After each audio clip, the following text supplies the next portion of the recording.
남과 비교하는 순간 인생이 망가진다.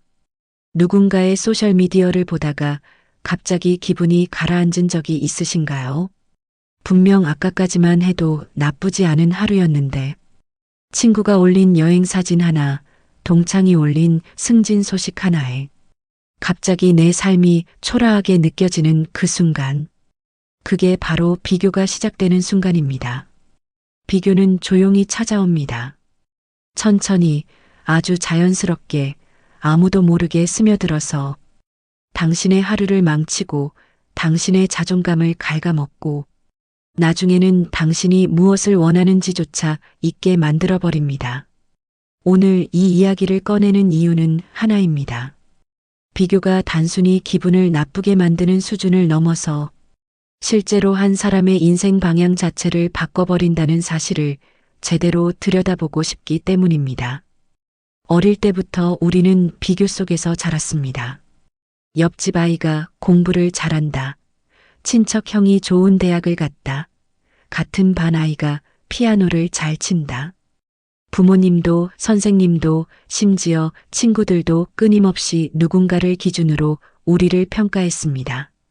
그러다 보니 어른이 된 지금도 무의식 중에 남을 기준 삼아 자신을 측정하는 습관이 남아있는 겁니다. 그건 당신의 잘못이 아닙니다. 그렇게 학습된 것이니까요.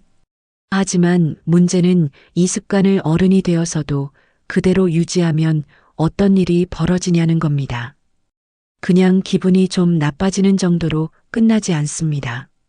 비교는 삶의 구석구석에 깊이 파고들어서 생각, 선택, 관계, 감정, 그리고 결국 인생의 방향 자체를 뒤틀어 버립니다. 직장에 들어간 지 몇 년 된 사람이 있다고 생각해 봅시다. 나쁘지 않은 회사, 나쁘지 않은 연봉, 나름 안정적인 생활. 그 자체로는 충분히 괜찮은 삶이었는데 어느 날 대학 동창 모임에 나갔다가 한 친구가 작은 사업을 시작해서 꽤 잘 나간다는 이야기를 듣게 됩니다.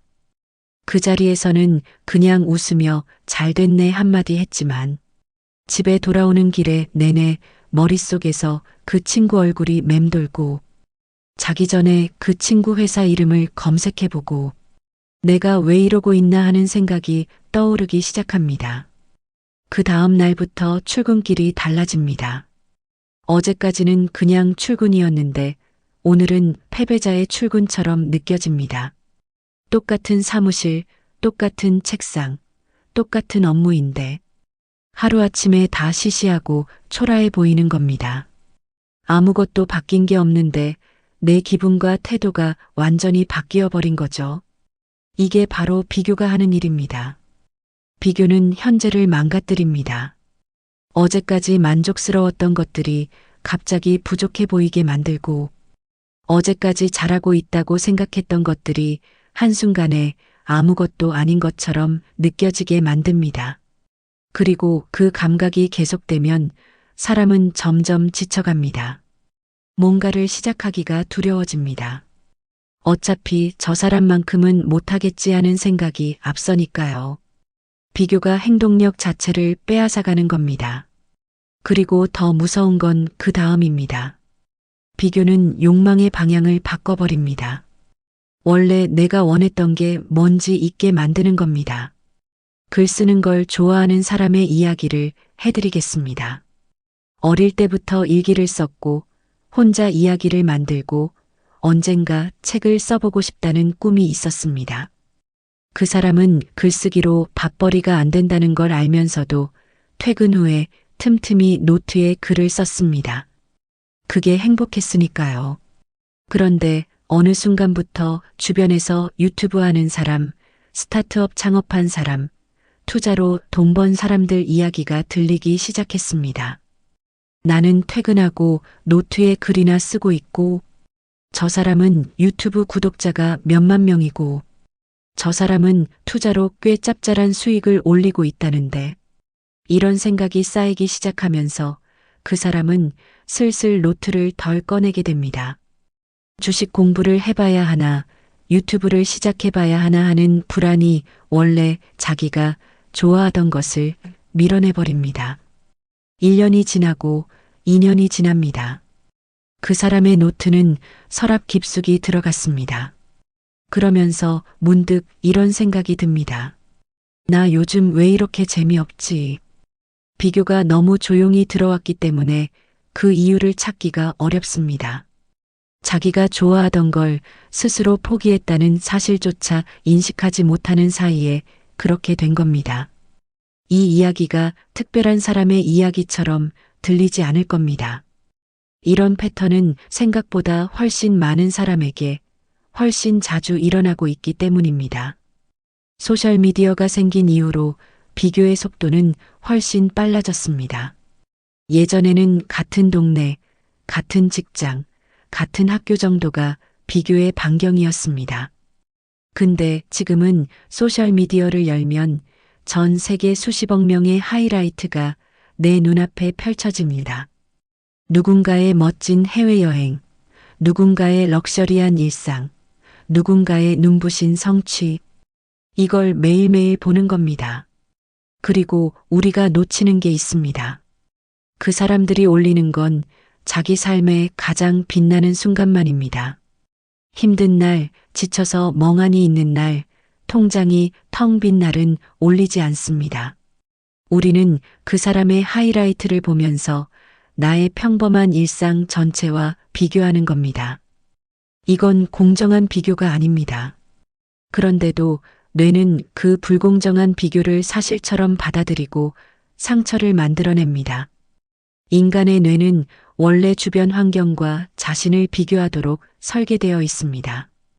오래전 집단 생활을 하던 시절, 집단 내 자신의 위치를 파악하는 것이 생존과 직결되었기 때문입니다. 즉, 비교는 원래 생존을 위한 본능이었던 겁니다. 하지만 과거의 비교 대상은 같은 마을에 사는 수십 명이었는데, 지금은 소셜미디어를 통해 수백만 명과 동시에 비교가 이루어집니다. 뇌는 그 규모 차이를 인식하지 못하고 계속 지쳐가는 겁니다.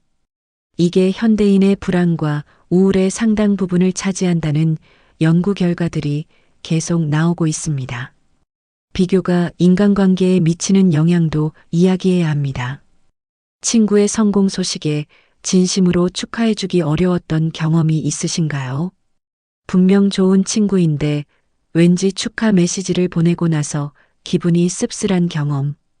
이게 비교가 만들어내는 감정입니다.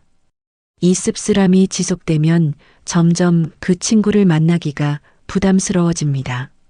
만날 때마다 나도 모르게 비교가 되니까요. 그러다 조금씩 거리가 생기고 연락이 줄고 결국 관계가 멀어집니다. 내가 나쁜 사람이라서가 아닙니다. 비교라는 심리가 관계 자체를 갉아먹은 겁니다. 반대 방향으로도 비교는 관계를 망가뜨립니다. 무의식 중에 나보다 잘 안 풀리는 사람들과만 어울리려 하게 됩니다. 왠지 저 사람이랑은 잘 안 맞는 것 같아 하는 식으로 합리화하면서요. 하지만 결과적으로 자신을 성장시킬 수 있는 관계를 스스로 차단하게 됩니다. 비교가 가장 잔인하게 작동하는 순간은 바로 가까운 사람이 나보다 잘 될 때입니다.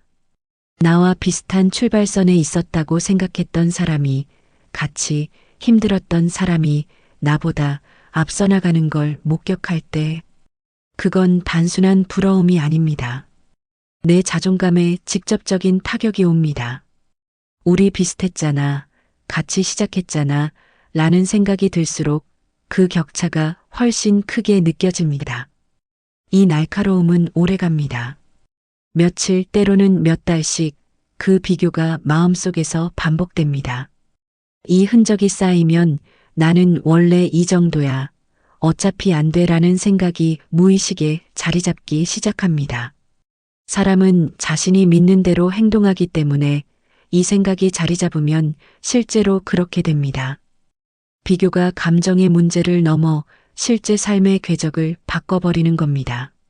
많은 사람들이 착각하는 게 있습니다. 비교를 열심히 하면 동기부여가 된다는 생각입니다.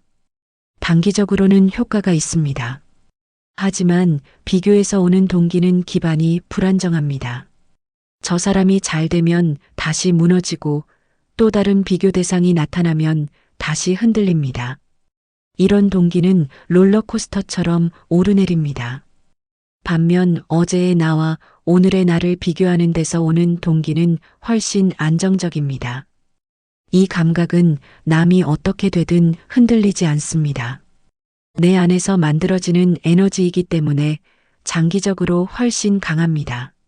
아침에 눈을 뜨고 제일 먼저 뭘 하시나요? 많은 사람들이 눈 뜨자마자 스마트폰을 집어듭니다.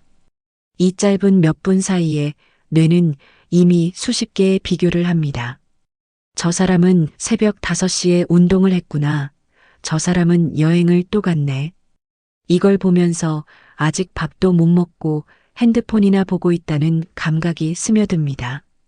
하루가 시작되기 전에 이미 한 번 기가 꺾이는 겁니다. 이게 매일 반복되면 하루의 시작이 열등감으로 물드는 게 습관이 됩니다. 퇴근 후에도 마찬가지입니다. 소파에 앉아 핸드폰을 보는 자신이 초라해집니다. 사실 오늘 하루도 나름 열심히 살았는데 남의 알찬 저녁을 보면서 내 저녁이 낭비처럼 느껴지는 겁니다. 이 반복이 계속되면 쉬는 것 자체가 죄스러워집니다. 그리고 이 불안이 충분히 쌓이면 삶 전체가 무겁게 느껴집니다. 비교가 가장 교묘한 건 자기 자신을 잃어가는 과정이 너무 서서히 일어난다는 겁니다. 갑자기 어느 날 나 자신을 잃었다고 느끼는 게 아닙니다. 하루하루 아주 조금씩 흔들리다가 어느 날 돌아보니 내가 어디 있는지 모르는 상태가 된 겁니다. 내가 왜 이렇게 피곤하지? 왜 이렇게 의욕이 없지?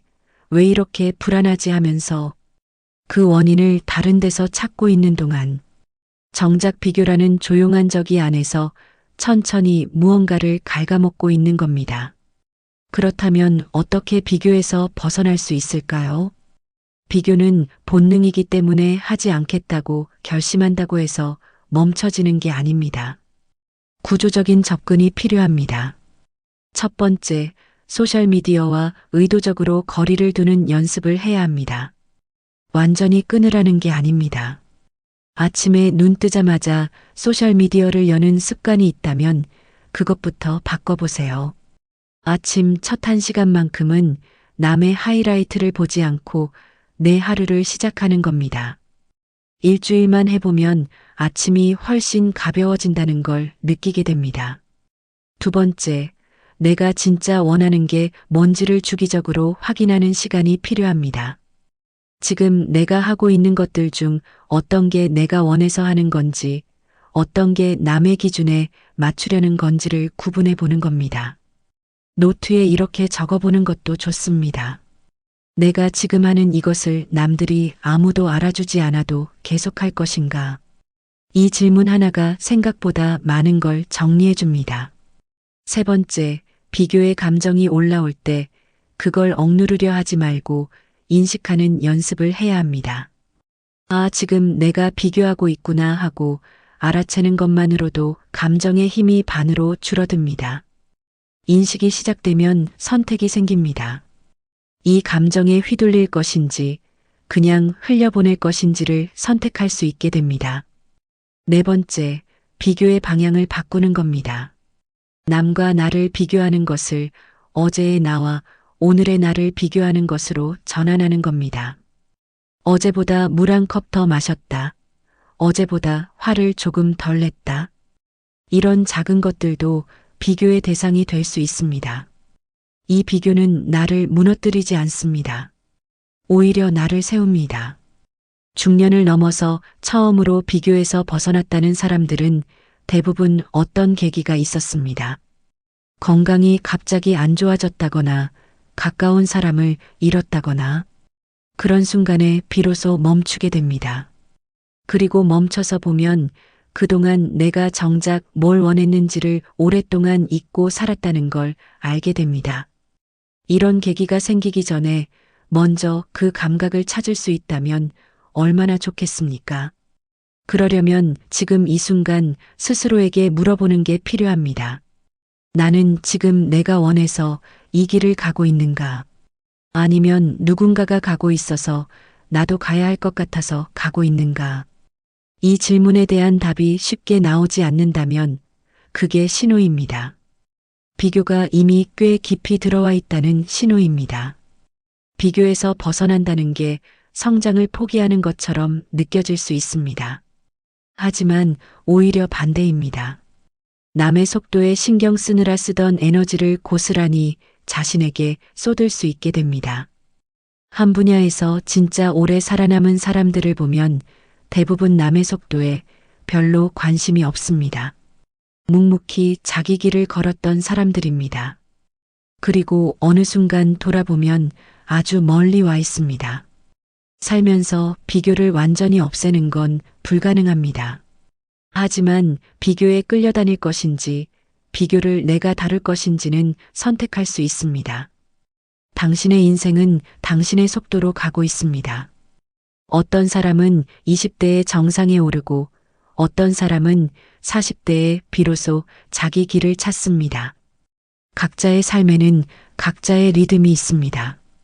그 리듬을 남의 박자에 맞추려 하면 자꾸 어긋납니다. 비교에서 벗어나는 여정은 하루아침에 완성되지 않습니다. 처음 며칠은 의식적으로 노력해도 금방 비교가 올라옵니다. 그게 당연합니다. 오랫동안 몸에 밴 습관이 며칠 만에 바뀌지는 않으니까요. 하지만 알아채는 연습을 계속하다 보면 어느 날 문득 예전에는 그냥 지나쳤던 내 삶의 작은 것들이 보이기 시작합니다.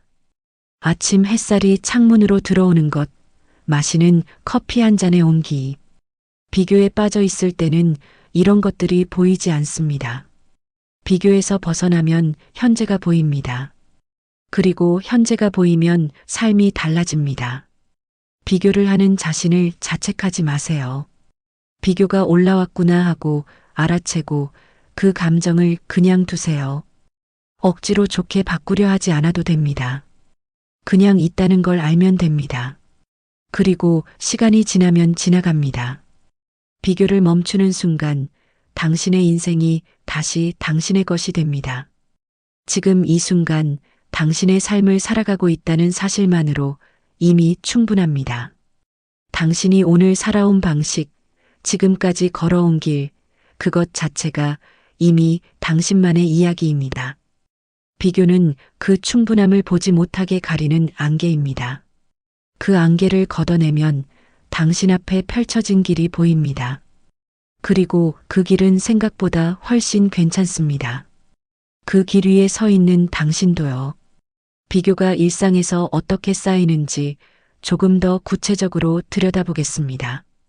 직장 동료와 나란히 앉아 일하다가 그 사람이 칭찬받는 걸 들었을 때 분명 그 동료가 잘한 건데 왠지 내가 부족한 것처럼 느껴지는 그 순간, 가족 모임에서 친척이 자식 자랑을 늘어놓을 때 그 이야기를 들으면서 아무 말도 하지 않으면서 속으로 뭔가가 무너지는 그 느낌.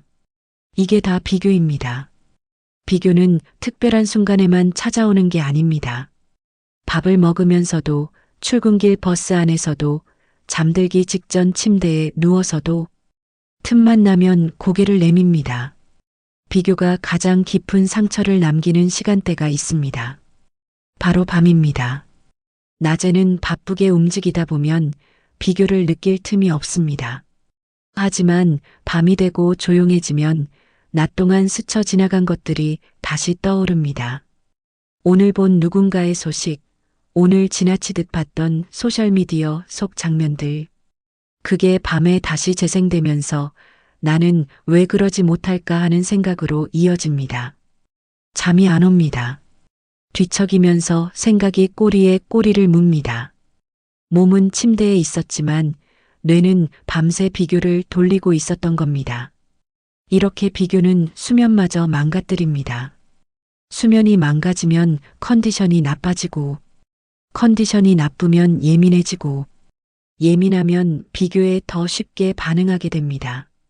이 악순환이 반복되면 많은 사람들이 이 피로의 원인이 비교라는 사실을 모른 채 그냥 요즘 힘들어하면서 지나가는 겁니다. 비교는 또 내가 뭔가를 선택할 때 그 선택의 기준을 남의 시선으로 바꿔버립니다.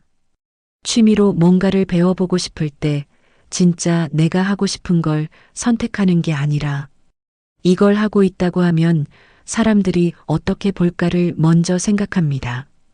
그리고 진짜 하고 싶었던 건 포기하고 남한테 보여주기 좋은 걸 선택합니다. 처음에는 의욕 있게 시작하지만 얼마 가지 않아 흥미가 떨어집니다. 내가 진짜 원해서 한 게 아니니까요. 결국 또 흐지부지 되고 나는 뭘 해도 꾸준히 못해 라는 생각이 남습니다. 이게 반복되면 자기 자신에 대한 신뢰가 무너집니다. 비교에서 비롯된 또 하나의 습관이 있습니다. 자기 자신을 작게 만드는 말버릇입니다. 누군가 칭찬을 해줬을 때 별거 아니에요. 저는 아직 멀었어요. 하고 받아치는 것. 이게 겸손처럼 보이지만 실제로는 비교에서 비롯된 자기 방어입니다. 항상 남보다 부족하게 느껴지다 보니 칭찬을 칭찬으로 받아들이지 못하는 겁니다. 이게 쌓이면 자기 자신을 칭찬하는 능력 자체가 없어집니다. 아무리 열심히 해도 만족이 없습니다. 성취감이 없으니 동력이 사라집니다. 그리고 동력이 사라지면 점점 하기 싫어집니다. 이게 번아웃의 시작입니다. 비교를 완전히 멈추기는 어렵습니다. 하지만 비교가 올라올 때 이것 하나를 기억하면 좋겠습니다. 비교를 하는 자신을 탓하지 마세요. 비교는 본능이고 이 시대의 환경이 그것을 더 자주 자극합니다. 당신이 유독 열등감이 강해서가 아닙니다. 그냥 사람이기 때문에 지금 이 시대를 살고 있기 때문에 일어나는 일입니다. 중요한 건 그 비교를 알아채고 다루는 것입니다. 비교가 올라올 때, 아, 또 비교하고 있구나 하고 가볍게 알아채는 것. 그리고 그 감정이 지나가도록 두는 것. 억누르지도 않고 따라가지도 않고 그냥 있다는 걸 아는 것. 그 연습이 쌓이면 비교가 당신을 흔드는 힘이 점점 약해집니다. 비교가 아이를 키우는 부모의 삶에도 깊이 파고든다는 것도 이야기해야 합니다. 옆집 아이는 벌써 이걸 할 줄 안다더라. 친구 아이는 저 학원을 다닌다더라. 이런 이야기들이 귀에 들어오기 시작하면 부모는 자기 아이를 있는 그대로 보지 못하게 됩니다. 아이가 지금 잘하고 있는 것보다 아직 못하는 것이 먼저 보입니다. 그러면 아이에게 더 많은 걸 요구하게 됩니다. 아이는 자신이 부족하다는 신호를 계속 받습니다. 그리고 그 아이가 자라면서 또 남과 비교하는 어른이 됩니다. 비교는 이렇게 대물림됩니다. 내가 비교에서 벗어나는 연습을 하면 나와 가까운 사람들에게도 그 영향이 갑니다. 비교를 줄이는 것은 나를 위한 일이기도 하지만 내 주변 사람들을 위한 일이기도 합니다. 오랫동안 직장 생활을 하다가 뒤늦게 자기가 원하는 일을 시작한 사람이 있었습니다. 주변에서는 이제 와서 무슨 새로운 걸 시작하냐고 했습니다. 너무 늦었다. 저 사람들은 벌써 저 수준인데 하면서 말렸습니다. 그 사람도 처음에는 흔들렸습니다. 하지만 시작했습니다. 처음엔 서툴렀습니다. 남들보다 느렸습니다. 그래도 계속했습니다. 왜냐하면 남보다 잘하기 위해서가 아니라 자기가 하고 싶어서 했기 때문입니다. 몇 년이 지나고 그 사람은 그 일로 작지만 자기만의 무언가를 만들어냈습니다. 화려하지 않았습니다. 하지만 그 사람은 처음으로 자기 삶이 자기 것이라는 느낌을 받았다고 했습니다. 이게 비교에서 벗어났을 때 찾아오는 감각입니다. 남이 어떻든 상관없이 내 삶이 내 것이라는 느낌. 이 감각은 비교하는 동안에는 절대 느낄 수 없습니다. 비교를 내려놓았을 때 비로소 찾아옵니다. 늦었다는 생각도 결국 비교에서 나옵니다. 저 사람은 벌써 했는데 나는 아직이라는 생각. 하지만 내 삶에 늦은 시작이라는 건 없습니다. 내가 지금 시작하면 그게 내 시작점입니다. 남의 타임라인에 내 삶을 끼워 맞출 필요가 없습니다. 오늘 하루가 남들보다 화려하지 않아도 괜찮습니다. 오늘 하루를 당신이 살았다는 것, 그게 당신의 이야기의 한 페이지입니다. 그 페이지는 남의 것과 비교할 수 없습니다. 오직 당신만의 것이니까요.